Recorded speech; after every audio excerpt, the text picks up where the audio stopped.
Ryan Reynolds, Jake Gyllenhaal, Rebecca Ferguson, creepy alien in space. What could go wrong? Let's talk about Life. So Life is directed by Daniel Espinosa and stars Ryan Reynolds, Jake Gyllenhaal, and Rebecca Ferguson.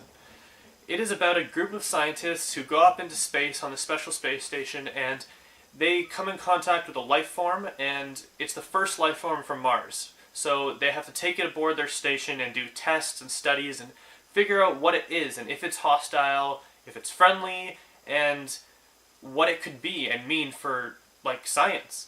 And eventually, like any horror movie, it goes wrong, and the creature that they find starts to develop and evolve and eventually starts trying to kill them all on the space station. That is essentially what this movie is, and now we have to figure out, was it good? So going into this movie, I was really intrigued by the cast, especially because I love Ryan Reynolds and I love Jake Gyllenhaal. Ryan Reynolds is hilarious. He's so good in all those comedic things, and I was like, oh, he's doing a horror movie. That'll be interesting. I cannot wait to see what he does in this movie. He was good. He played Ryan Reynolds. Good for him. I enjoyed him while he was on screen. There's that. Jake Gyllenhaal was really good, as he always is, but he wasn't quite on par with his other roles in, say, Nightcrawler or Nocturnal Animals. I mean, he was still good, but not the best you've ever seen him. And everyone else they were good, but not amazing. It was good acting, but nothing super special or great.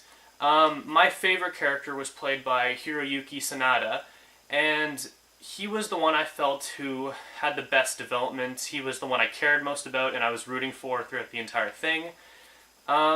He just seemed the most interesting to me, and that actor's phenomenal. I love everything he does. So something I was kind of worried about was how similar this movie was to Alien. I mean, next month, May, we're getting Alien Covenant already. So it seems kind of odd to get two movies that are so similar in story, so close together.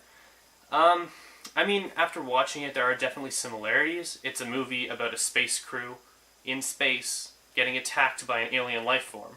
So, I mean, it's not going to be super different. But I was hoping it would bring something new to the table. And I mean, they tried to. They tried to base everything off of scientific theory and fact to make it sound out like, this is all real.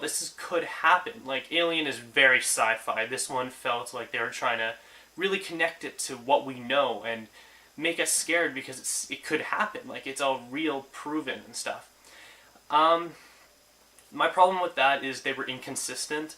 I mean, there were times where they said that the life form needed oxygen, and then they would cut off the oxygen in a room to try and kill it, and then they would go in that room in the next scene, and they never showed them turning the oxygen back on or anything, and I was like, you can't, the oxygen, what?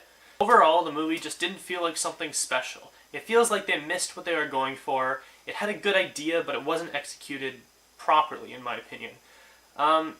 The cast just felt underused, and the story just wasn't as exciting as it could have been. I don't know. I was expecting more, and I wish it could have been more. I'll give this movie a 6.8 out of 10, and I don't know. I mean, if it ever comes on Netflix, definitely check it out. I can't recommend you go pay for it in theaters just because it's nothing special. Save your money for Alien next month. That's what you should go check out. Until next time, show some love down below and check out my other videos. Until then, I'll see you next time.